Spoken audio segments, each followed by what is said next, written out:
Okay, so it's great to see you as hopefully we will wrap up chapter 42. So, chapter 42 and chapter 41 are really very much intertwined.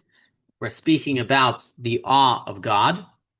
Chapter 41 laid out the basic idea that reverence and awe of God is a basis in fulfilling his commandments. So, though you might think love is so important, reverence and awe to do the right thing will keep you always on the straight and narrow. You want to add love after that, as we'll discuss in later chapters. But reverence is the basis of all divine service, and it also love can be more about you, and reverence is more about God.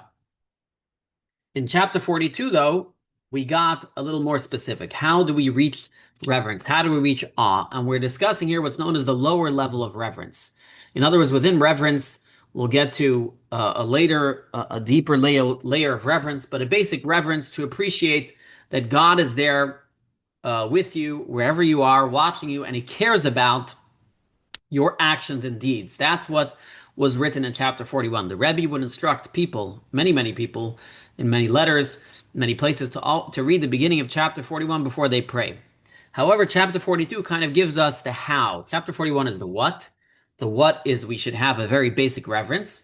And chapter 42 is the how. And the how is, we said, through das.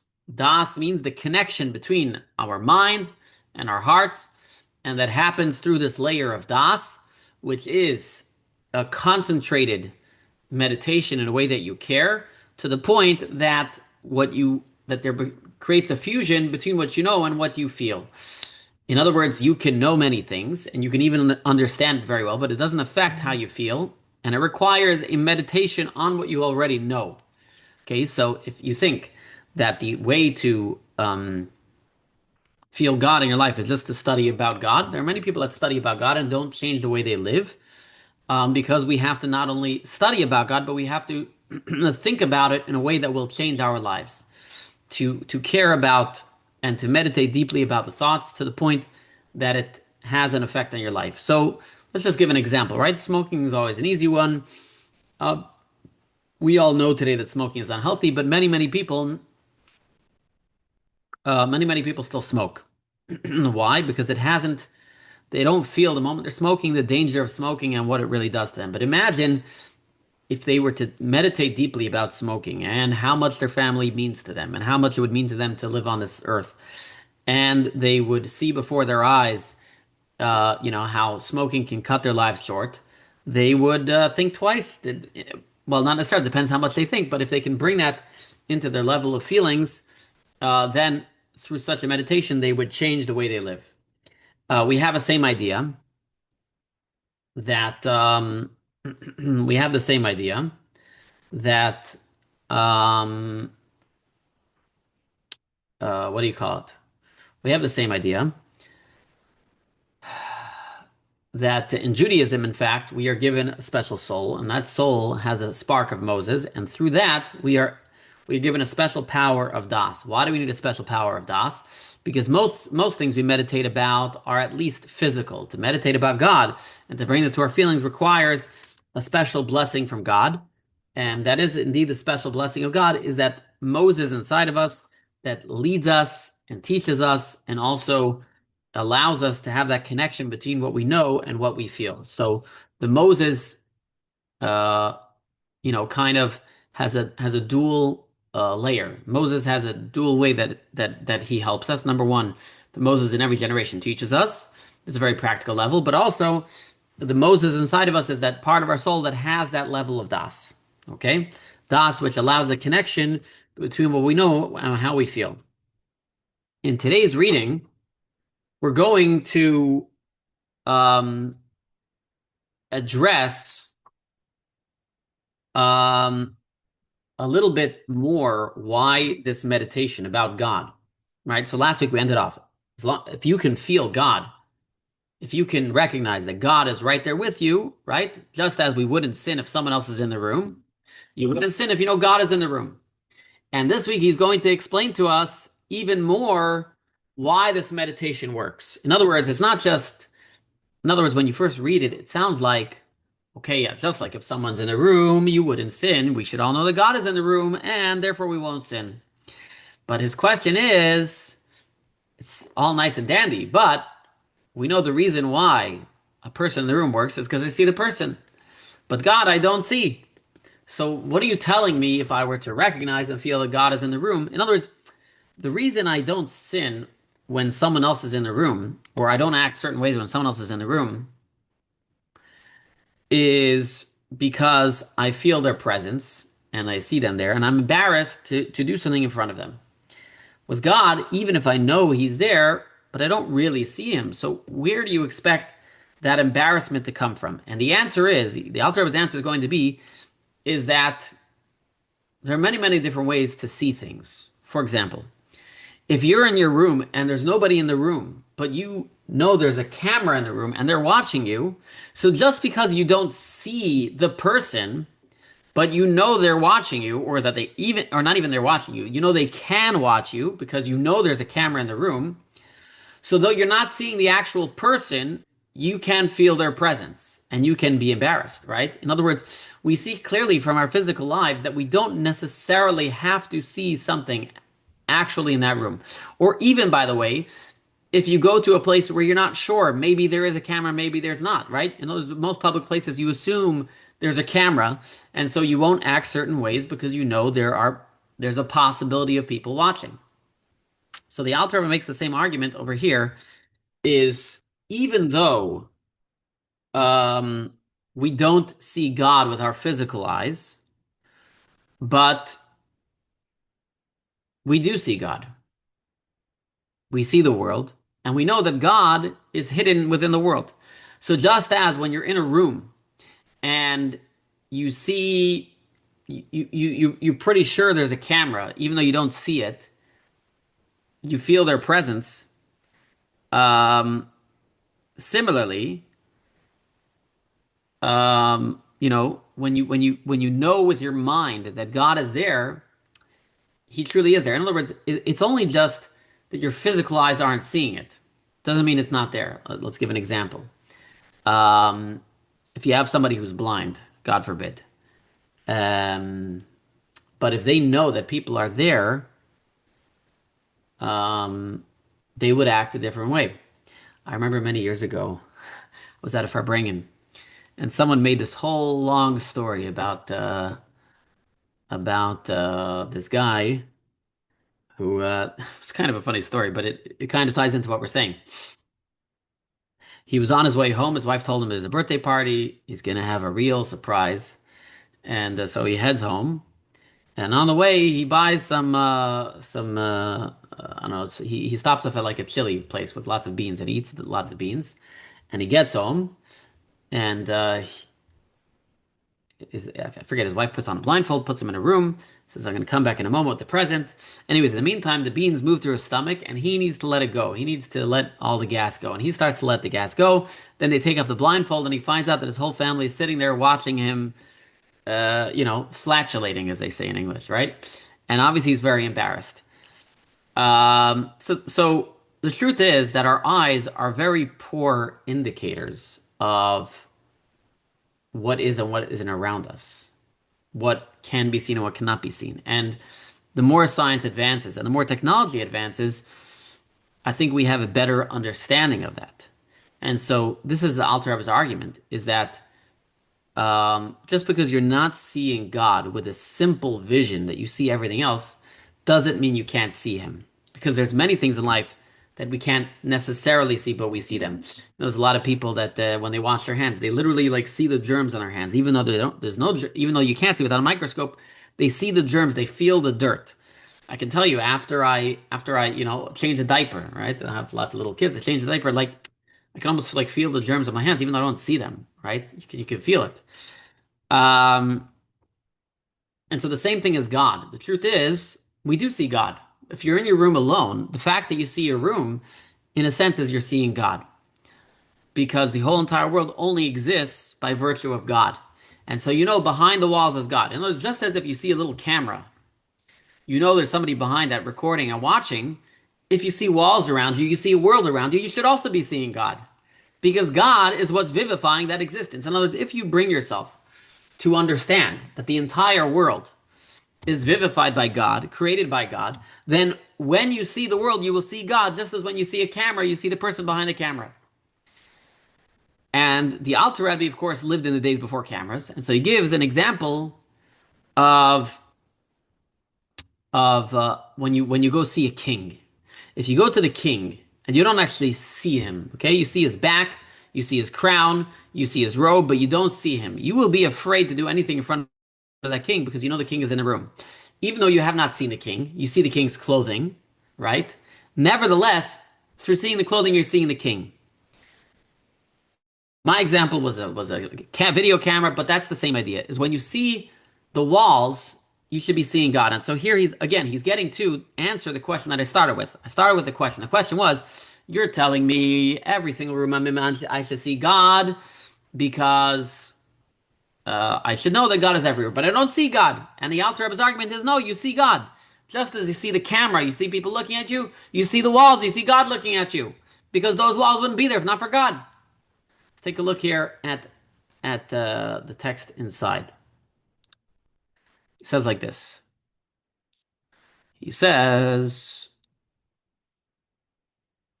and you should also recall this further point, that just as a king of flesh and, let's turn to the next page, of flesh and blood is primarily feared because of his inner identity and his energy, not because of his body. The proof of this being that when he is asleep and his identity and energy are not apparent, only his body, he's no longer feared.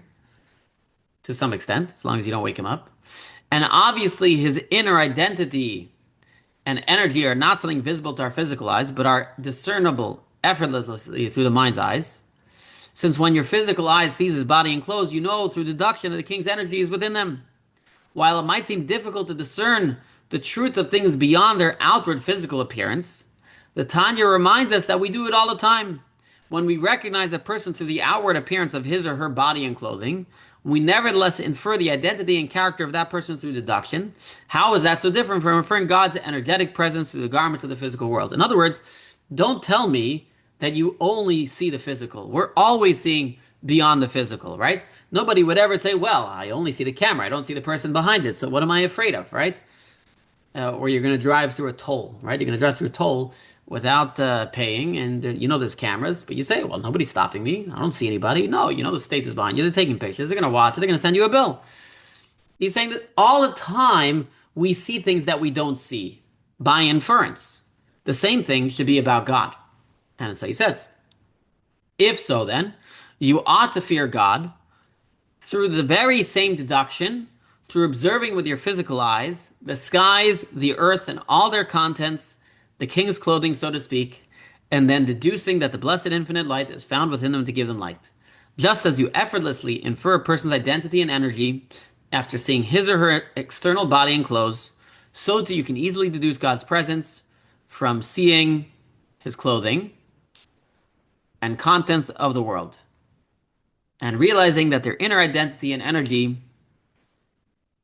is the blessed infinite light to which they owe their ongoing existence. Anybody has any problems with this meditation? In other words, does this thought speak to you? In other words, saying, okay, you don't see God, but you don't see a lot of things, and yet you feel them. You feel a lot of things even though you don't see them. So Well, too, God. Yes, Nina. oh, I wasn't sure if it was a rhetorical question. It's not a rhetorical question. It's an actual question. In other words, Tanya is giving you Yeah, advice. I want to know, sure. how do we actually apply this advice in our lives? Does this thought talk to you? I think it's really where I think a lot of us are at, where I'm trying to feel him more, but it's not working so well. And so what I do is I immerse myself in spiritual practices, but and very, very, very spiritual people that are more spiritual than I am, but I can't always feel him. No, it's a struggle. Hmm. Right. Good point. So, if anybody else wants to say anything, no. Okay, so I would say like this. We're still obviously, even though the Tanya is telling us, well, there shouldn't be a difference between what you see and what you don't see because you can see what's behind things, it's still an argument. In other words, um, the Tanya still doesn't say it's easy. The Tanya still says you still need to meditate and you still need to think and you still need to employ your das. He is just saying once you employ your das, he's just giving you another tool in your toolbox to realize that it's not a far-fetched idea to imagine God watching you. Because just as, again, you see people behind the camera, if you habituate yourself to seeing God in the world around you, then you will feel God in your presence. The trick is to habituate yourself to feel that God is within everything, right? That's the trick. But once you do that, then seeing God everywhere becomes easier. That's what I understand is this point. In other words, it never remains fully, in other words, once you meditate, it doesn't remain fully in the world of meditation. The world around you, you see it differently. You see the world around you differently, and that changes how you interact with the world. The Tanya talks about this in a lot of different areas. Um, but again, he's trying to help us connect with ideas more. I had a story here, but I have you know what? I want to go to another slightly different meditation that I want to go to a slightly different meditation. I'll give an example. They say the story. I don't know if it's true. They say it about Einstein, whether it happened or not. The one time Einstein was in a class and the teacher was saying God doesn't exist. And Einstein said, why? Why? And the teacher said, because we don't see it. So Einstein said, well, we don't see your brain. So does that mean that your brain doesn't exist? Right? So in other words, we see people walking around and we've learned about brains. So we know that people have brains, right? Now, if you go back to primitive people, maybe they didn't know about brains, right? Primitive people possibly didn't know about brains and they would not recognize right away that people have a brain. Although probably even they understood somewhat once they smashed people's heads. But that's the idea, is once you habituate yourself that if there's a world, if there's a creation, there's a creator, and the creator has to be creating it every single moment, as Tanya discusses in the second section, then you will see God everywhere you go. It's very interesting. When the Alter Rebbe wrote the Tanya, it actually says he was debating if he should do the second section of Tanya first or the first section of Tanya first. Ultimately, he did the order that we do.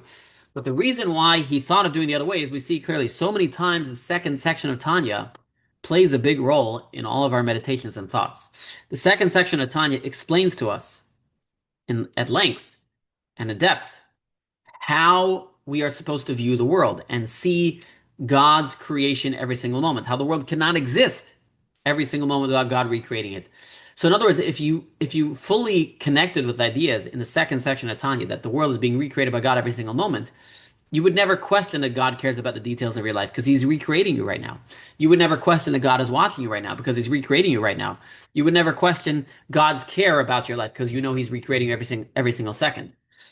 Um, all right. Now, the Tanya in the footnote gives another meditation, which is kind of a little bit different, but a similar idea.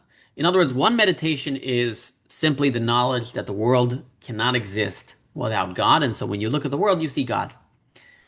Another meditation is to see nature itself. Now, the Tanya is, let's go like this.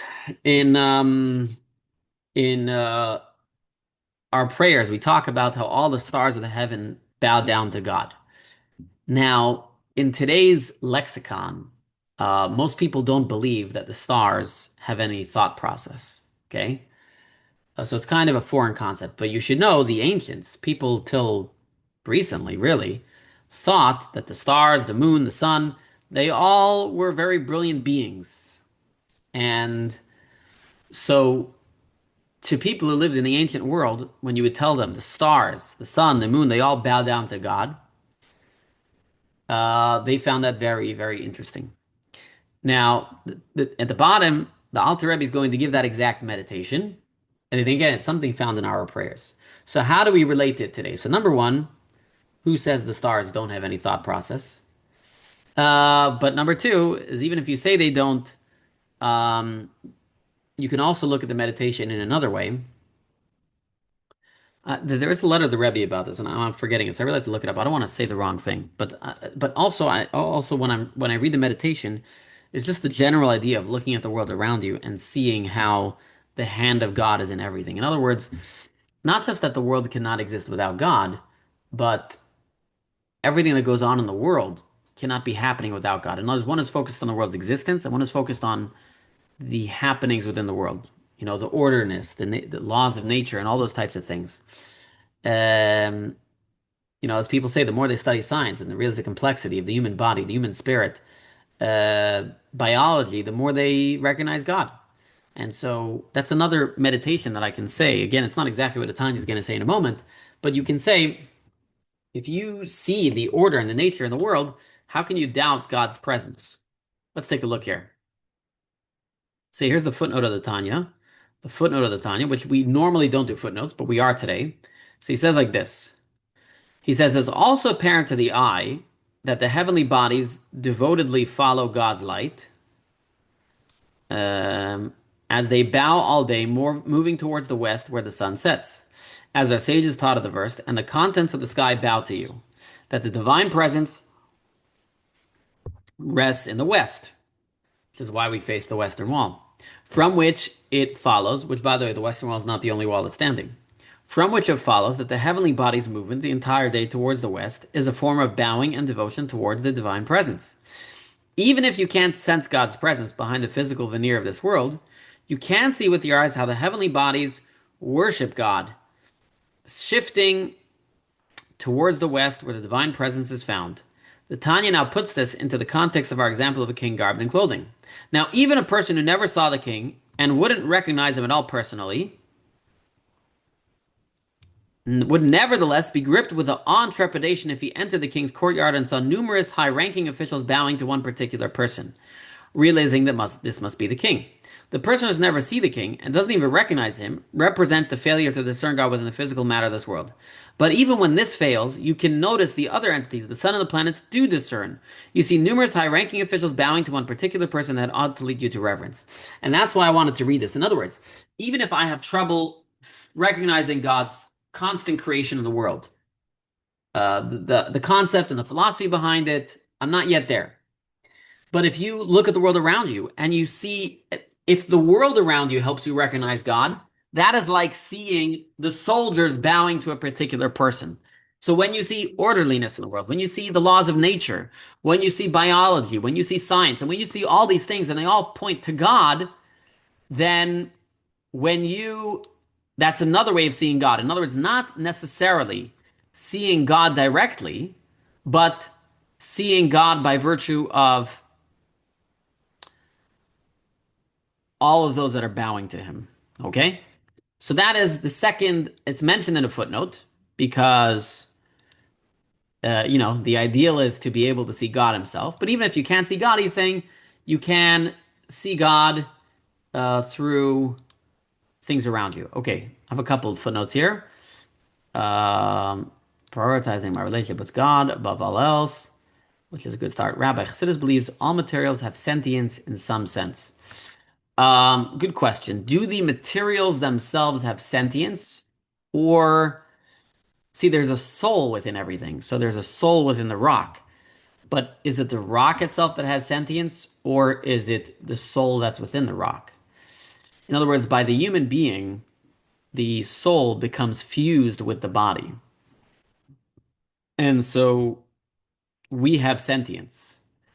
By the rock, it may not necessarily be the case, or the flower. Though, fascinatingly enough, we do see, how plant life does think. It's just fascinating. All the different studies they've done about this. How they fight with each other, and how the different music can have different effects. So it is a very interesting discussion. And again, I didn't research this before the class. I have researched it before, but not recently, and I don't want to speak out of hand. I know the Rebbe addressed this particular question about the stars, and I forget if the answer was that the stars themselves have the sentience or it is the angel that runs the stars. I don't remember. So I don't want to speak here. Someone could probably do a Google search and pull it up. It's definitely spoken about in Chassidus.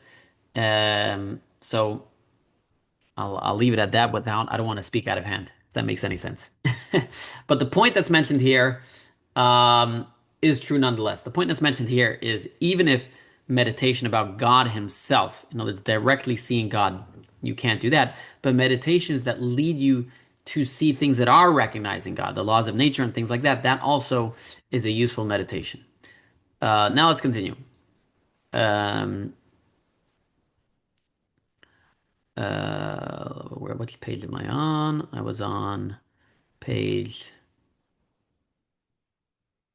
I was on page 544. Page 544, okay? So he says over here, he says like this. He says, all right, now he's going to make this argument. Getting back to the meditation of seeing God himself. He's going to say, there's no difference whether you're seeing God through one garment or through multiple garments. He says, even though the blessed infinite light is found within all different objects and creatures that fill this world dressed in many garments, there's a huge metaphysical distance between the physical world and the blessed infinite light. Nevertheless, it is irrelevant because, as we see from our analogies, it makes absolutely no difference at all the way you would fear a king of flesh and blood, if he is naked, wearing one garment, or if he is garbed in many robes. I also find that Tanya's examples of kings is a little difficult because we don't relate to the whole idea of kings. But we do relate to the idea today. Everyone has their heroes, their idols. Think about being in the presence of somebody you really respect and how that makes you feel. And there's really no difference. I know relating to the idea of them being naked is kind of a funny concept, but there's no difference if they're wearing a big winter coat or they're wearing a summer shirt. Okay, you relate to them the same. It doesn't really change anything because what matters is the energy within them. The amount of garments makes no difference. Once you realize they are the king's garments, then you will immediately discern the presence of the king. Similarly, the fact the blessed infinite light is garbed by many worlds before it is manifest in the power to create the physical matter doesn't make your deduction any harder. As soon as you realize the inner identity and energy of this physical world is God's light, you will be radically aware of his presence. This deduction is not actually something very difficult. The Tanya now reassures us it's just something that requires practice to train yourself to look beyond the surface appearance of things. I'll give an example, by the way. Um, you ever had a loved one who was deathly ill in the hospital, and you can no longer see the person's character anymore. It's very hard. They're deathly ill, they're sick, they're not talking much, but they mean a lot to you because you knew them so well all their life, and you know that behind the body that's failing is a very beautiful soul, and that soul is still alive and present in that body. And you're going to show the utmost respect to this person in their time of need and in their time of illness, even though it's not apparent right now. But what about the nurses in the hospital? What about the doctors in the hospital? It's very common that the nurses and the doctors will look at this person as just another number. And I've seen often, and this is, I think, been proven as well, when people have visitors and they explain to the doctors and they explain to the nurses a little bit about their grandparents, a little bit about their father, their mother, whoever it is, uh, they actually take care better of these people. They have a greater appreciation for them because they see a little bit more behind what they're seeing right now. They see the soul that's behind this body. And that's, I would say, what we're trying to accomplish over here. But it requires, as he says, meditation. It's not impossible. It's possible, but it does require deep meditation. But once you do that, you can fully see it. And just as that beautiful soul in the hospital that you know personally, you can see that soul behind that. If we accustom ourselves, or if people in the hospital would accustom themselves, they would see the beautiful soul behind it. And this, by the way, is also the job of Chabad in general. Everyone says Chabad is non-judgmental, and the Rebbe was very loving and caring and bring people back. That's because the Rebbe did not see what most people saw. The Rebbe saw the soul behind people. When a Jew would come to him who was not so religious or who was maybe fighting against Judaism or whatever else it is, the Rebbe was able to really see the soul of the person and see the beauty of that person. That's what the famous line of the Rebbe, when you're counting diamonds, you don't get tired. The Rebbe really meant it. The Rebbe never lied. The Rebbe would not lie. If the Rebbe said, you're counting diamonds, the Rebbe saw every single person that walked by him. And the Rebbe, by the way, knew all their moral failings, okay? I can respect people easier than the Rebbe could, okay? The Rebbe knew all people's issues, right? He had the divine vision. And still, he was able to love them and care for them and worry about them because he saw their soul. And the Rebbe trained us, and obviously we're not ever going to be as good as the Rebbe, but to train us to view people, to look at the soul behind the way they're acting. Don't ever judge a book by its cover, as they say. To be able to see, just like that person in the hospital has a beautiful soul behind the failing body, this person that's making bad choices in their life has a beautiful soul behind that. And for whatever reason is trapped in this body and whatever they've been through in their life and their mind and their sometimes we have trouble dealing with people only because we can't deal with it, but we can still believe that there's a beautiful soul behind it. In other words, sometimes we have to disconnect from people because it's toxic for us. But that never takes away from the fact that we might see the beauty behind their soul.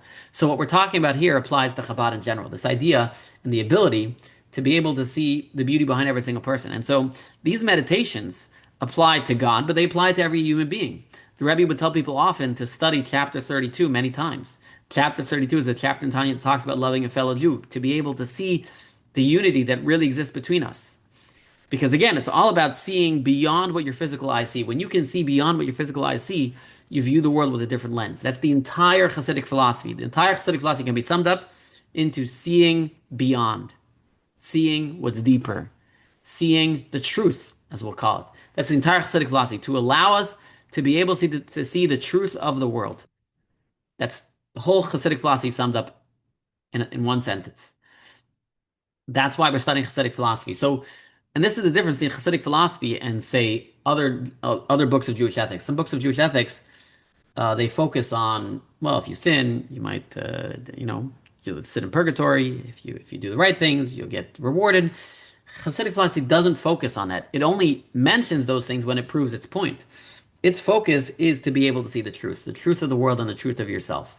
Because when you see that, then you will also act correctly. When you see that you have a beautiful soul, when you see God all around you, when you will see the effect of your actions with your mind's eye, that's an internal motivation to do the right thing.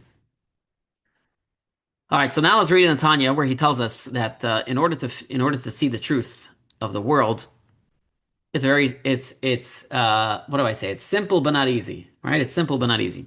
He says like this: rather, the main thing is to practice, to accustom your mind and conscious thoughts so that your mind and heart are always focused on the fact that everything your eyes sees in the skies and earth and all their numerous components are all the external garments of the King, the Blessed Holy One.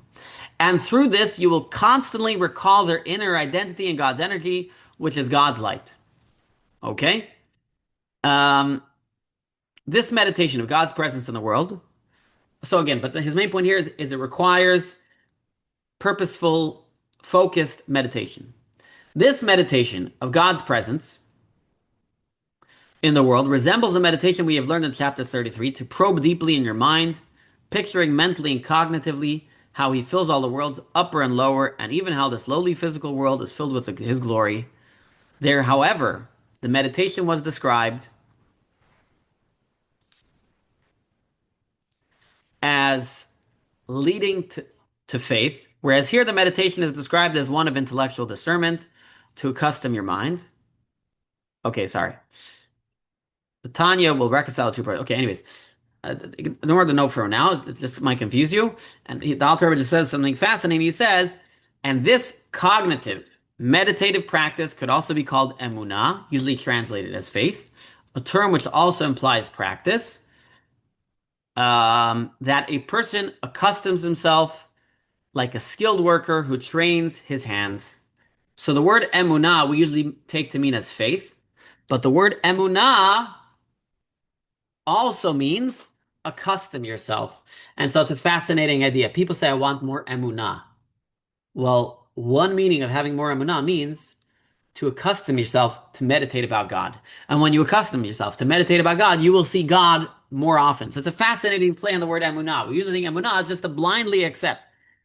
And the Tanya changes that to a certain extent. In other words, it has both meanings, but it can also mean to literally accustom yourself to meditate about God and to feel God's presence. Okay.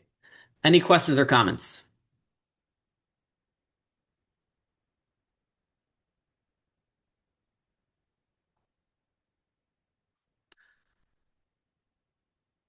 Okay. So we're ready to go on to the next piece. And the next and final piece of chapter 42 really tells us what we started off in chapter 41. I didn't, in the beginning of the class, I said that chapter 41 starts off talking about reverence. But actually, it starts off talking about reverence and acceptance. Reverence and acceptance. What's the difference? Reverence is a feeling, acceptance is a decision. I'll say that again. Reverence is a feeling, acceptance is a decision. When it comes to serving God, though reverence is a super, super important element to have to be able to serve God and allow sustainability in the service of God, however, reverence at the end of the day is a emotion and a feeling. And what is the problem with all emotions or feelings? Anybody knows? What is the downside of emotions or feelings? They're an impediment. Like they, Well, no, here we're talking about a positive feeling. So, what's the downside of relying on a feeling in our service of God? because because it gets in the way of the commandments sometimes. Like I don't necessarily So, no, so feel I'm asking if you had the positive feeling, what is the downside of relying on the positive feeling of reverence towards God when it comes to serving God? You're right. Negative feelings towards God can be an impediment towards God. But my question is, what is the downside of a positive feeling in the service of God? Why can I not rely alone on this positive feeling called reverence of God? because we lose sight of the mitzvahs. No. What do you mean? The reverence means that I feel God everywhere and I I therefore thought you were want to saying respect Him. feeling though. Yes, yes, I have a feeling of reverence towards God and therefore I am choosing to follow what He asks of me. Okay, so is it that you block out other things? Hmm. Okay. No, no. Anybody else? The downside of feelings, if feelings come and feelings go. Even They're if you not have a good feel, constant. right? Make sense? Yeah, they're not constant. They're not constant. There's no promise that they stay there. That's the downside. In other words, we have spent the entire chapter explaining the beauty of feeling reverence of God. But the Tanya has to end of the chapter being realistic. And realistic means that the feeling of reverence may or may not stick around. And therefore we need something else. And that something else is called acceptance. In other words, I need to accept God as my king. I need to accept that I will follow what God does. And when I have that acceptance, even in the days where I fail to create and generate a feeling of reverence towards God, I will still do the right thing because I have accepted and made the decision to follow what God asks of me. And so that gives you the constant um, ability to do what's right, right? So now sometimes feelings can lead to a decision, but if you don't make that decision, then when your feelings dissipate, you're going to have trouble. Let's give the example of the smoker. The smoker might feel right now strongly against smoking, but in 10 days from now, that feeling might go away. Unless those feelings led to the decision to follow through on their commitment, and it depends how strong that decision is and acceptance, it may fall apart. And so this is the end of the chapter where he says, you should know feelings come, feelings go, and therefore it's important that we also have in our divine service of God acceptance. So, in other words, we need two basic tools in our toolbox in order to serve God. One is basic acceptance of God. Number two is a feeling that God is ever present. The feeling that God is ever present is a much better way to serve God, but we cannot promise to ourselves that that will always work. And therefore, we have to rely on acceptance sometimes. So let us continue here. He says, in the final analysis, the Tanya remains aware that meditative work has its ups and its downs, and we won't always discern uh, God's presence in the physical world to achieve feeling of reverence.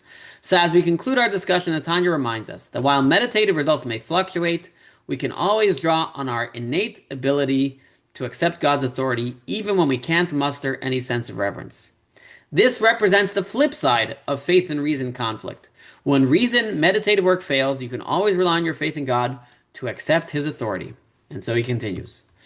And you should also call to mind the phrase used by our sages, accepting um, accepting the yoke of God's sovereign authority, which, as explained elsewhere in chapter 41, is similar to the mitzvah, you shall surely place upon yourself a king.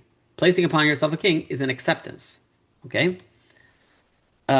Since the Holy Blessed One has disregarded the worship of the upper and lower spiritual worlds, and in giving the Torah to the Jewish people, he has specified his desire to be worshipped as a king over us, and reciprocating that gesture we accepted, right? When God came to give us the Torah, what did we say? What did we say when God came to give us the Torah? Na'aseh v'nishma. We will do, and then we will hear. In other words, we start with the acceptance. God showed us lovingly that he wanted to give us the Torah, and so we lovingly responded, Na'aseh v'nishma, we will do. We will do was not based on understanding. It was based on um, a belief. Okay? So let us continue.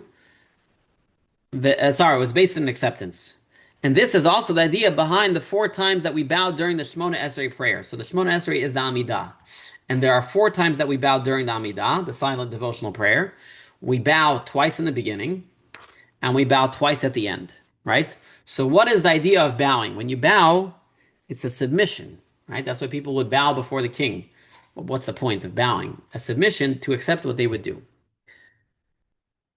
After that we after accepting the yoke of God's sovereign authority verbally, we recite during the Shema, right? During the Shema, we accept God's authority. The bowing is in order to accept the yoke again tangibly in actual deed, as explained elsewhere. That's the idea of that is the idea of the bowing that we have during the Amidah. Um,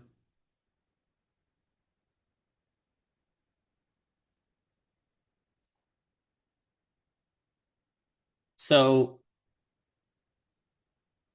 next time you pray and you bow during the Amidah, this should be your meditation. The thought and the meditation that you have when you bow during Amidah is that you are accepting what God wants of you. It's an acceptance. It's not necessarily a feeling. When we pray the Amidah, we're in total nullification. We're in the presence of God. And when you're in the presence of God, you just accept. So I want to end off with this thought. So there's a story. The story is a guy one time came to his Rebbe in Russia, whatever, Ukraine, and Ukraine, and the Rebbe asked him, "What's going on in the city of Ukraine?" So he answered him. He said, "Listen, in Ukraine, it's beautiful. There are many, many people studying Torah. Uh, it's many people go to pray. It's a wonderful town to live in. There's lots of kosher food, lots of restaurants." And then a second guy came into the audience afterwards, right? So a second guy came in, and the Rebbe asked him, "How is it going in Odessa?" He said, "It's terrible. I wouldn't tell you how many people don't show up to shul. There's only a couple of kosher restaurants. The rest of the Jews are eating out everywhere else. And there's not enough good schools." And the Rebbe asked him, he says, "I don't understand." He says, "A guy just came in a few minutes ago. He said Odessa was a beautiful place, and you're telling me this. What's the truth?" He says, "Listen, Rebbe, I'm telling you the truth. What I'm telling you, the Odessa that I live in, that's the truth."